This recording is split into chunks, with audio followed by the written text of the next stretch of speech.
I'm going to invite up on stage our three panelists. Then I'm going to get them to introduce themselves to you before I tell you the kind of thrust of what we're going to talk about.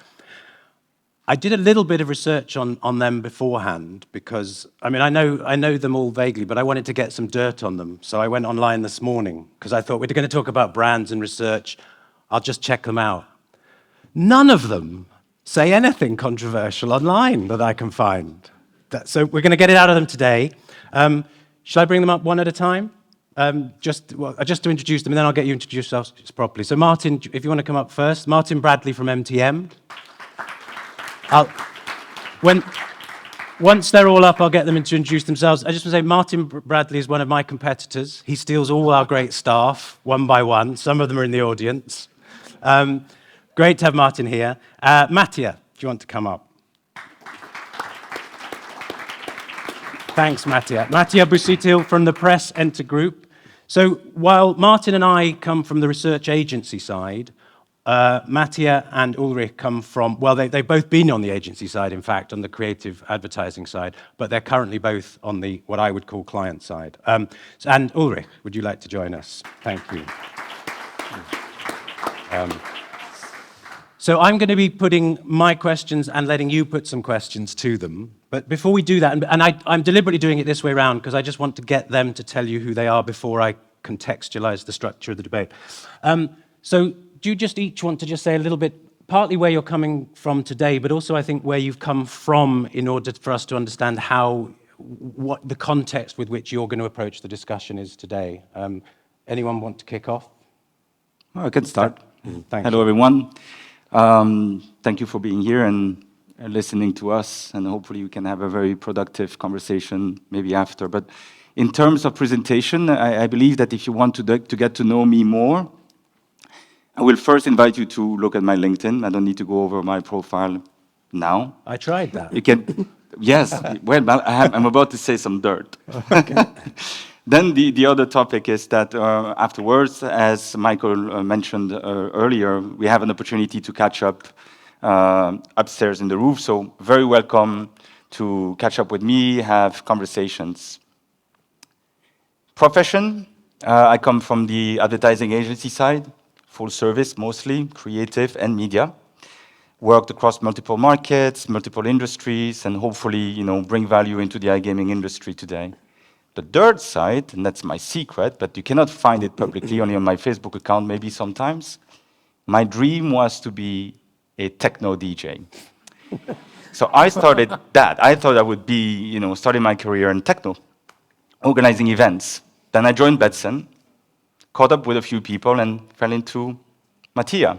And little did I know, today we're ending up into the same panel, but what created the bond between the two of us was the fact that we have this common passion, which is electronic music. That's a secret. Now, it's no longer a secret, but that's what really I enjoy the most. Even now, even today, I'm old, lost my hair, everything, but I still love it.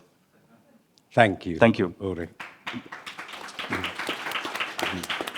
Matthew, do you want to pick up from that? Yeah, pretty much. That's exactly how we bonded. When we used to work together at Betsson Group, it was pretty much new guy, very friendly face, as you can tell. And next thing we know, he's sending me links on Spotify for an amazing playlist if you like techno music, and that's sort of where the bond started. But yes, just like Ulrich, I started my days in sort of in events. And then eventually moved into agency. I was a bit of the black sheep, graduate engineer, and then left all that. Parents weren't very happy, went into marketing.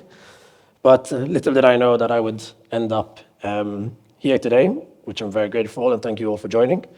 And now today I work at PressEnter Group as a commercial director, responsible for affiliation, digital, SEO, and a number of different channels. And hopefully we'll have some interesting insights during this panel. Lovely. Thank you, Mattia. Thank you. And last but not least, Martin.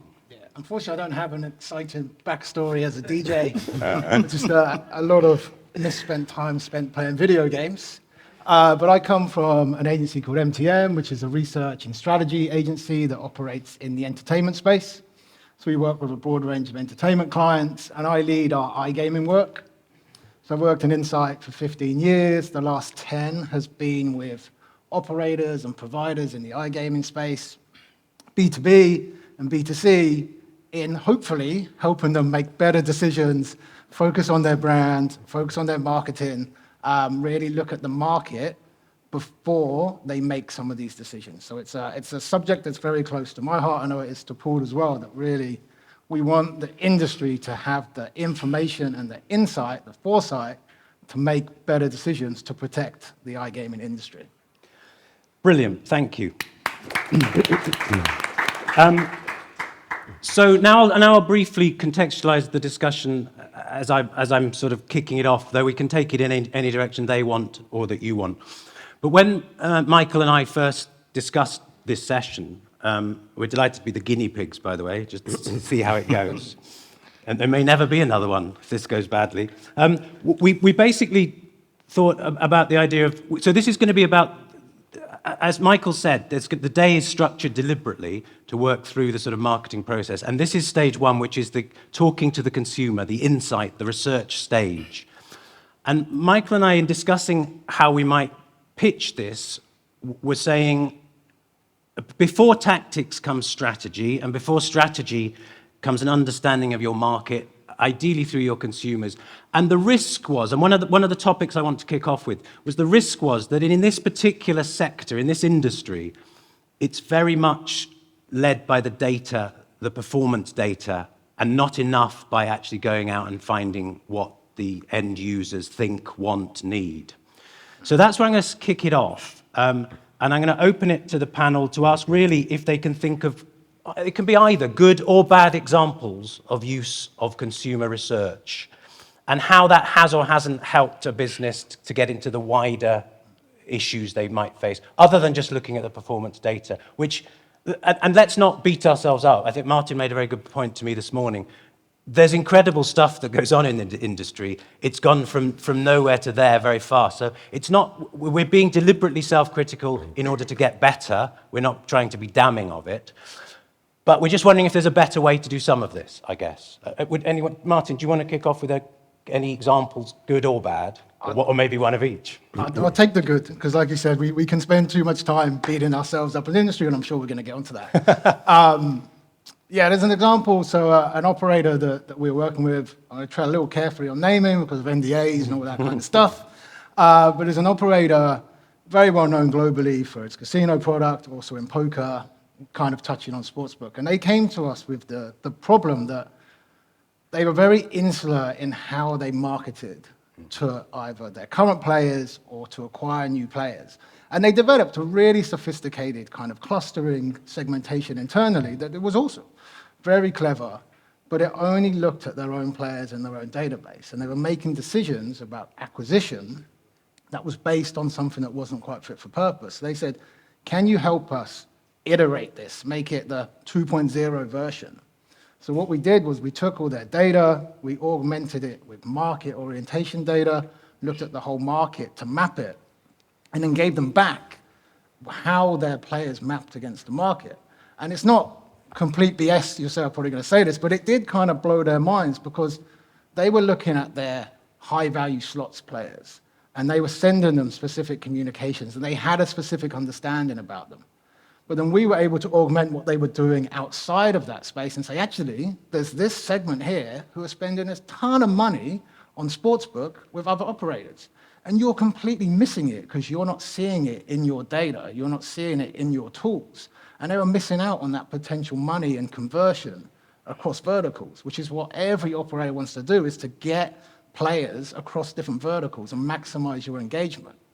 And that's just one example of how the data was used, but it kind of led into their strategy of how do we build as a company, how do we keep the players that we've got, but more importantly, how do we acquire new players and really supercharge the business. That's a really nice example, Martin. Can I ask two quick follow-ups? One is, have they subsequently come back to you for more of that type of going beyond their existing customer research? And the other was, where did you get that data beyond their own customers from? Did you go out, was that first-hand research, or did you get that from TGI stuff? Or Yeah, so the second question, yeah, we went out and did research in the number of markets they were looking in to find out, from players. So let's take, and this is the one thing that a lot of the best operators do, is they take behavioral data, which everyone collects and is so useful, but only tells you one thing and doesn't tell you the why. And we added the kind of the attitudinal data, the perceptional data to really take the two together. Yeah,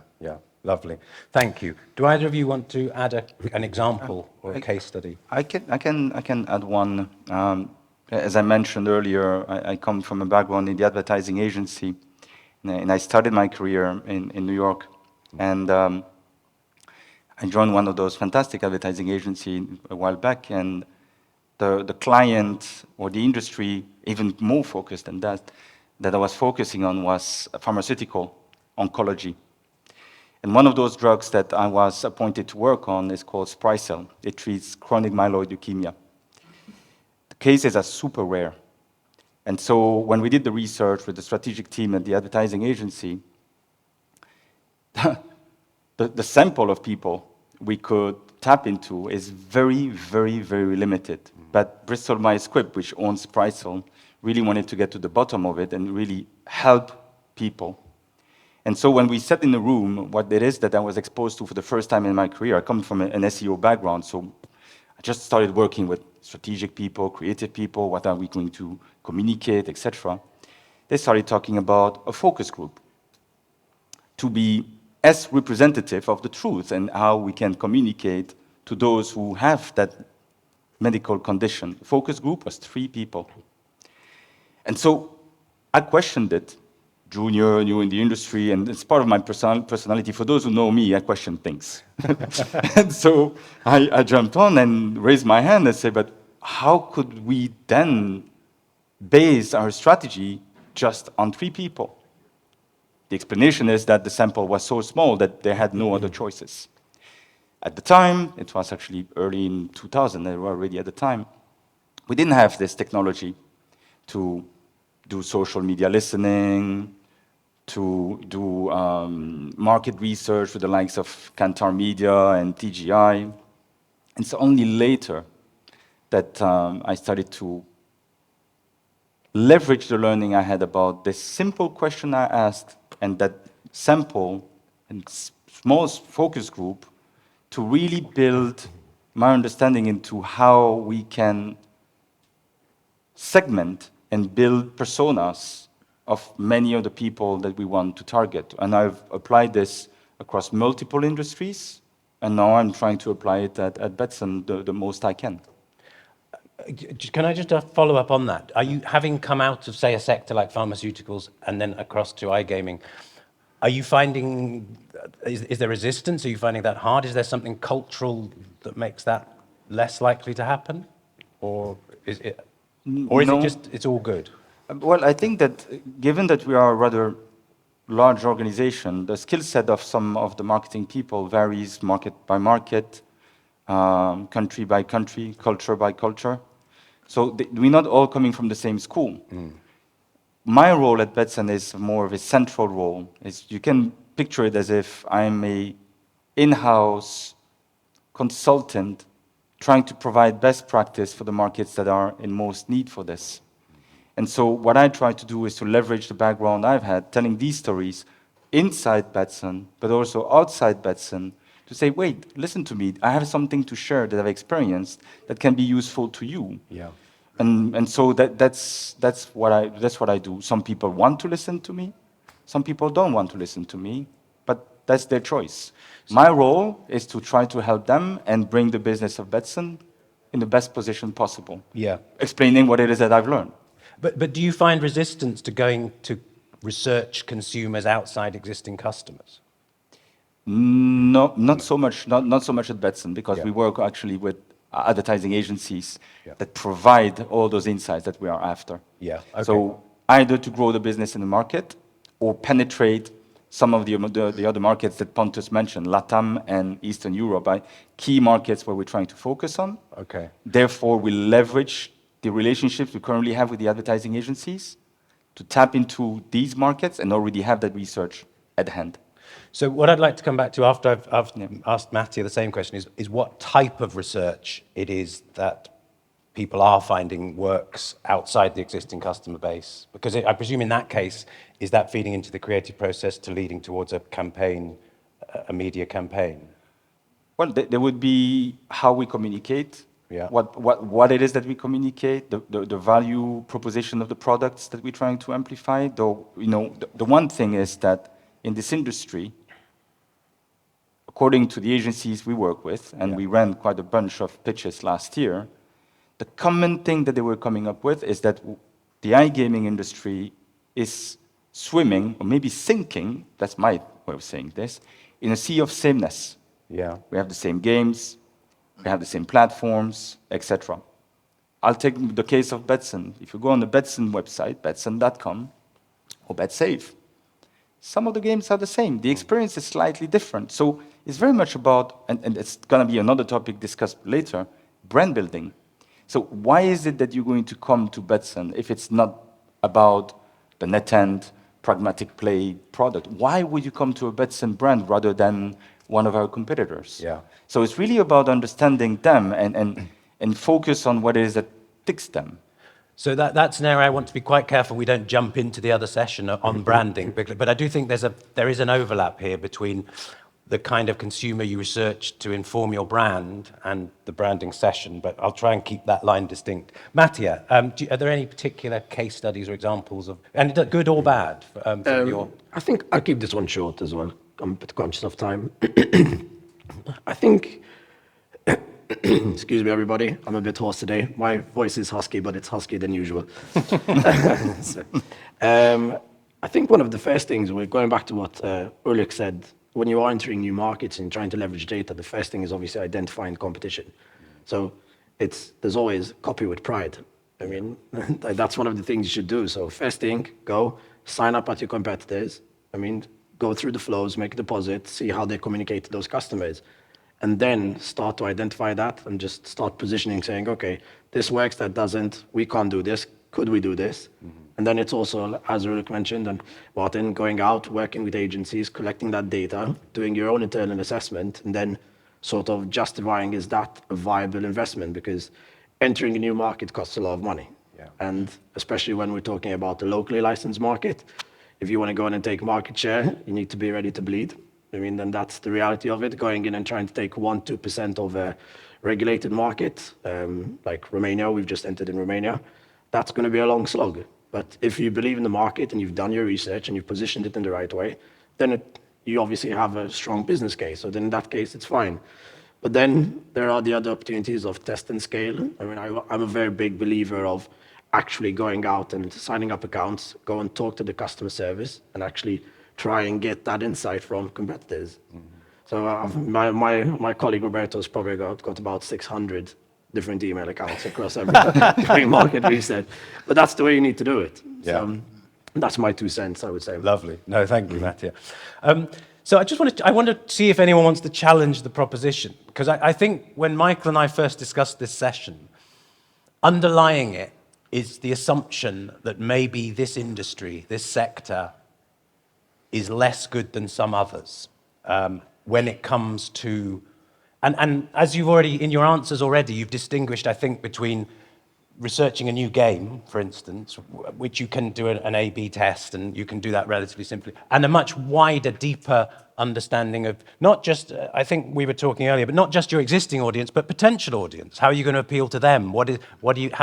This is where I want to be careful not to end up in the brand conversation, but the kind of research with potential consumers that might help you grow or build your brand. First, let me ask the question very bluntly, though. Is that assumption wrong in this industry, or is that a fair assessment? I'll jump on this. Go for it. I think it is a fair assumption, but I think the problem here is more geographically. And I think in Europe, we're very focused on sort of performance, and this is exactly where this talk is stemmed from. You know, if you go off and look at the US, they're very heavy on brand. I mean, their investment strategy is very different. And the opening of the US markets, I mean, it's being backed by hedge funds at the moment. So they've got very deep pockets. They're ready to go in and spend money, take market share. Where in our case, in Europe, we're very focused on the bottom line, which ultimately we are a business, need to operate and pay people salaries. But it does make a difference in your approach. So with that being said, that's where the issue is when people are going to want to spend money on buying data versus what they already have. And it's how they value entering markets. So there's two things there, aren't there? There's the structure of the market you're in, and there's the structure of your company and how that is organized. And both of those, you say, sorry. To Mattia's point, I would say that there is a legacy in the iGaming industry that I believe, I'm fairly blue in this industry. I worked on the National Lottery in Belgium a little bit, but then joined Betsson 2 years ago.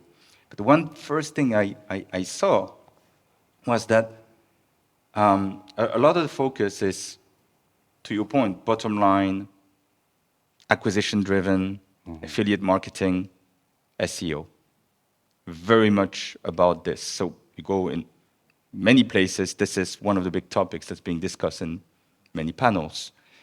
But coming from an agency side, multiple brands, I never saw so much attention given to affiliate marketing. As a matter of fact, if you sit in many of those marketing advertising agencies in London, they barely have a division that focuses on affiliate marketing. They do focus on other acquisition channels, but not so much so on the affiliate side for some reason. So there is a legacy there, and then with that then comes maybe a missed opportunity for this industry to learn something that they don't know until intruders and maybe people with our background come in and say, guys, but you forgot about that, you forgot about this, and then we can work with an agency, we can work with an auditor, and then we get multiple points of view that, at the end, start validating a point that you made up earlier on in that stage. So that's my observation so far. Yeah. It takes time until it sticks. Yeah. Martin, do you want to add anything on that? I mean, I'd reiterate what you're saying around it's a short-term legacy that the iGaming industry struggles with, and there's a lot of pressure to keep not just grow, but keep market share at the moment with increased competition, enter new markets, acquire new customers. But the kind of the wider sense that I have from working in other industries is that I do think iGaming, we are more short-term than many other industries. And the CEO from LiveSpins did a good presentation yesterday, and he had a very good point that he brought up Netflix, and he said Netflix isn't a streaming company, it's an entertainment company. And I think that's what in iGaming we need to see ourselves. We are competing with video gaming, we're competing with sports, we're competing with streaming, movies, whatever it is, for people's time and money. It's all entertainment, whatever you want to bundle it up as. And I think other industries I work in do a much better sense of taking a step back and saying, what can we learn from these other industries and protect the iGaming industry and grow it and keep it in the... I think that's a really good point, because not only are they competing for eyeballs and time, but they're often coming through on the same device. So it's literally sometimes a choice between Netflix and some iGaming or whatever, isn't it?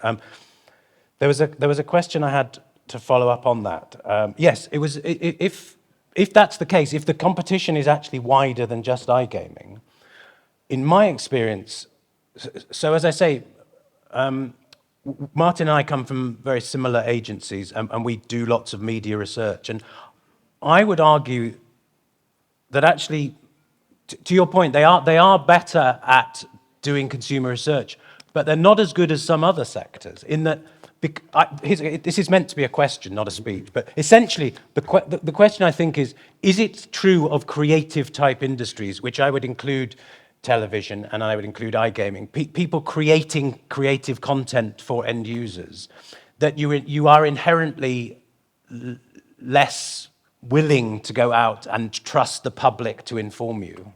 I would say it's true in certain sectors I've worked in, like television, for instance. They constantly come around and they go, oh yeah, we want to know what all the... and then you get to the people who actually make the creative content. They go, no, we know how to do this. We don't need to know what they think. Is there any possibility that it's just inherent to this type of creative sector, that you just want to be left to get on with the creative business and you don't want to go and spend time and money asking people what your greatest strategy should be? I can see that question's too difficult and should be withdrawn immediately. I think this is always the challenge in the gaming industry, because ultimately everyone, as you said, when we talk about sameness, but despite having 600 games or 3,000 games, whatever it may be, you still have 20 games which generate 80% of your revenue. Yeah. So ultimately, you've got those big players who like to come in, they like what they want to play, so you have to give that, otherwise you will not be profitable. So it is sort of, it's a bit of a double-edged sword, you could say there. But ultimately, when you are trying to engage a wider audience, I mean, then you have to think differently. But ultimately, you're playing a sort of a volume game to offset a very small segment which generate 80% of your revenue. Yeah. So it's quite a uphill slog. Yeah, quite risky. Does anyone else have any views on that? I'm not sure if this answers the question because I don't quite get the question well. Right. But I'll try to answer it I can give you another 5 the way minutes. I understand it. Okay. Told you I'm blunt. So coming back to your question around creative and maybe the multiple media channels and the legacy topic. What is true around affiliate people and SEO people is the same around those people who are so attached to TV. So if you speak to a head of trading in an advertising agency, which negotiates these with broadcasters and publishers, he's going to have a strong belief that TV, the way we know it, and most of the time, those are dinosaurs in the industry, linear TV is the way to go. And then you have all the newbies, digital people say, no, we don't believe in it. We need to do more of, non-linear TV, OTT with the likes of Netflix, etc. So we all have our beliefs and have also stakes in it. Yeah. We have our perks, we have our events, we have our dinners, we have our lunches. You know the deal. Yeah. And so there is, a fine line where you say, yes, we need to transform something, but hey, slow down because, it needs to be adopted at a pace that everyone accepts it. I'm not sure if this answers your question, but everyone has a belief that whatever they work in is the right thing to do. And we need to accept it. It doesn't answer my question at all, but it's a better question. Good. But it does. But what about, do you think there's a generational shift that will just work itself out over time in that case? That the people with a different attitude will ultimately, so the linear TV generation will just move out the way? Yes, the population is aging. The new population is already consuming new types of media. I mean, we spoke about the metaverse. Well, Yeah. I'm lucky enough to have kids that consume it. Yeah. So that I'm in it because of them, really. Yeah. I'm curious to know what it is that they consume. They're on Roblox and they play with their games. Yeah. But then I compare myself being in the middle and say, well, my parents could not even put an app on their mobile phone. Yeah. I don't want to be that type of person. No, But in my environment, in my profession, I need to be on top of it to really understand what's going on, regardless of the media channel we use, and be accepting of it. But my role really is about looking at it at a 360 view, Yeah. and find value in each of them. No, I told Mattia, did you want to Yeah, come in on? just to add to it, I think this is where this actual panel stems from, the importance of actually using customer insight. As part of the whole legacy piece is that these are the channels you work with, these are the CPAs we expect in this market, and everyone just assumes this is what you have to pay to enter a market. But back in the day when I was at Betsson and we were launching Canada, it is a perfect example of you have to do ATL. It's a market that is a very high consumer of ATL. But so the digital approach was very tough. And even if you look at the current market in terms of CPAs, you can hear as high as 600 for an affiliate. It's crazy. You'll never see that return because the customer is going to churn before you ever see that money. So asking the customer how do they want to be marketed to is a very important question. Yeah. I want to make sure we get enough time for questions. Have we got a microphone in the room somewhere? Yeah? Do any of you have questions for the panel that you'd like to ask before we got a mic? Any questions? While we're waiting for that, I'll just follow up on Ulrich's point about children teaching us. In COVID, I managed to climb Machu Picchu and go around Anne Frank's house from my front room, thanks to my children. Virtual headset. Yes. Any questions from anyone? Yes? Thank you. Do you want to tell us who you are and where you're from? Hi, Roderick Formosa, I'm PPC manager. Thanks. One question to Ulrich. I heard his comment regarding the dependency of the industry, specifically on affiliate traffic.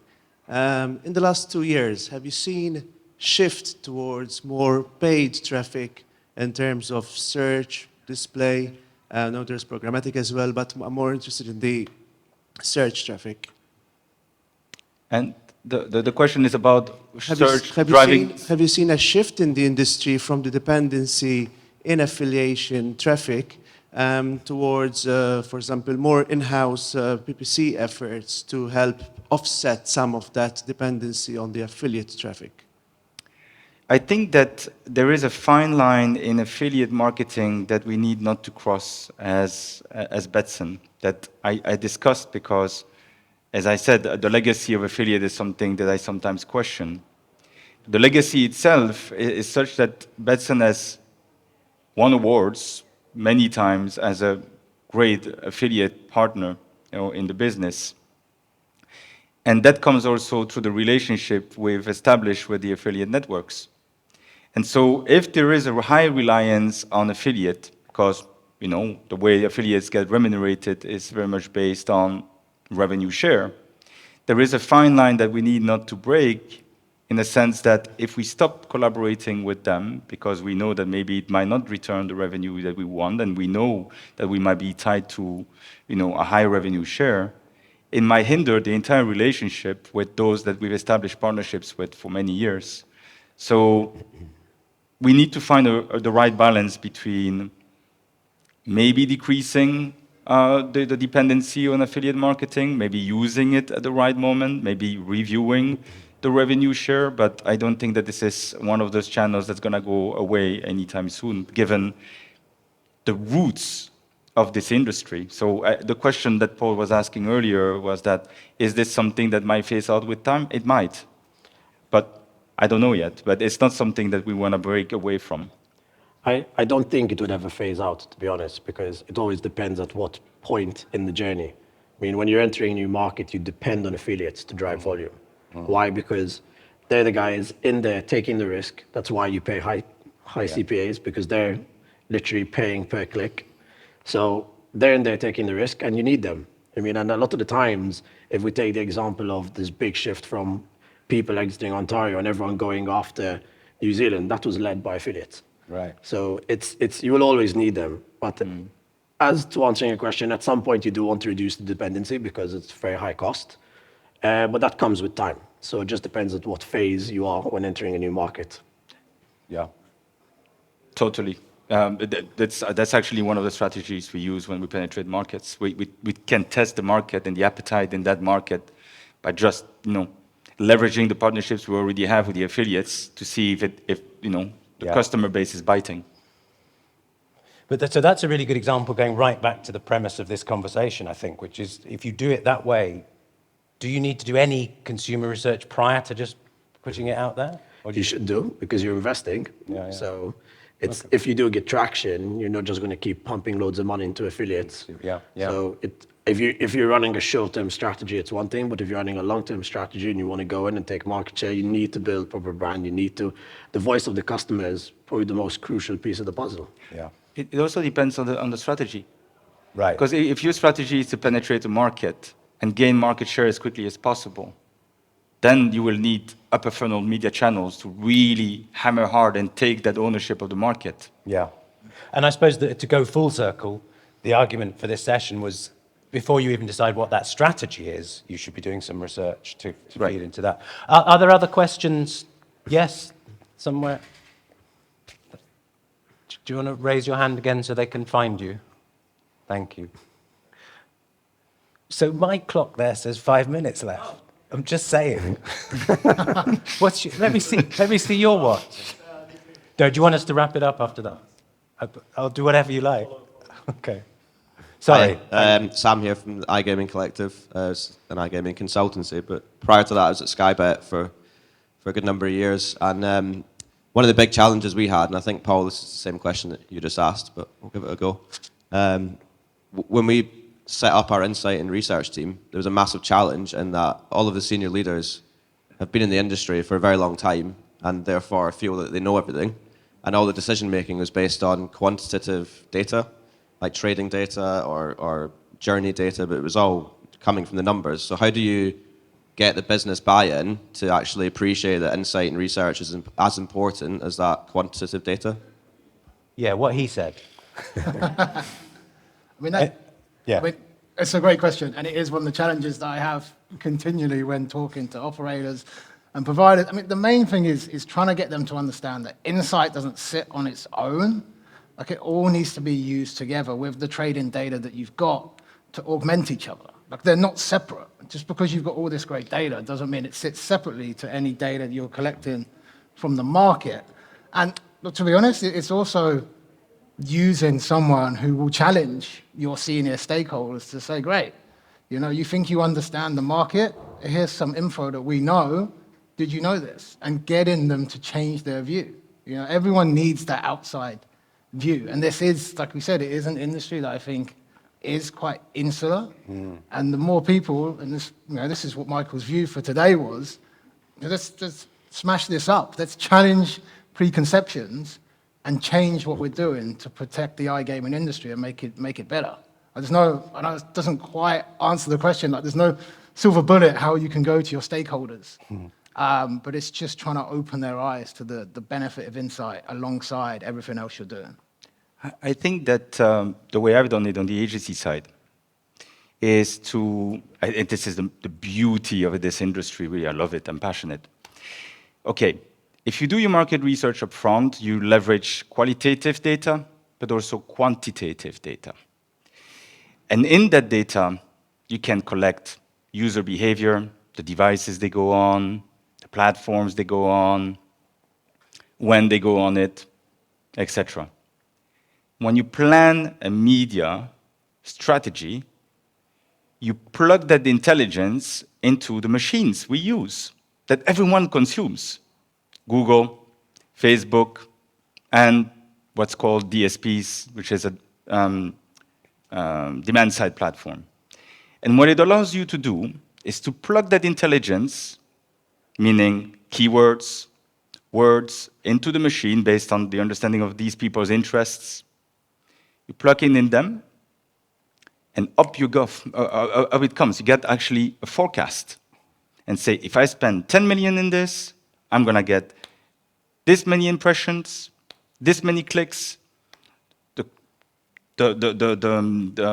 conversion rate on my website is equal to 1%, so you do the calculation.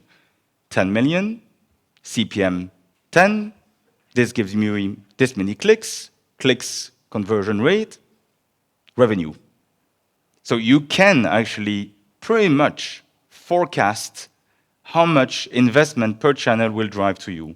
Then comes the complicated conversation around attribution model, etc. But if you do it channel by channel, and if you're curious enough, you can do it on your own at home. You set up a Google account, you set up a Facebook account, and you play with it. You can size the market, you can segment the audience, etc., based on the qualitative data you get from the likes of TGI up front. And then you have an idea as to how much revenue your initiative will drive based on that intelligence. That's how I would prove it, the number, in the machine. You can't question this. Thank you, Ulrich. We've got 1 minute, 12 seconds left, Michael, just so you know. I'm going to just throw one last question to the panel to wind us up at this session, which is to take Michael's original point about, is it HR Connect? Yeah, if this is Marketing Connect and the idea of bringing us together to have these types of conversations, do you think this can work and can this help us on both sides of the research and the client? Is it do you see a constructive? 100%. I always say don't underestimate the value of a conversation, especially with a competitor or maybe a peer or maybe an ex-colleague, because then people move around. So go out, go have a business lunch, get some info, don't leak your sources, but but at the same time, get that information and leverage it. Lovely, lovely. Do either of you want a final thought? It can definitely connect. We connected Right. at Betsson. We're still having conversations. Yeah. He's got his dirty laundry to speak about. I have, but nobody knows about it. But at least Yeah. we share common challenges, and it keeps going. So it's very much about relationships. Yeah, great. And Martin's still stealing my staff, so it's all good. Thank you all very much for coming and listening to it. Thank you very much to the panel. Thank Great you. to see you.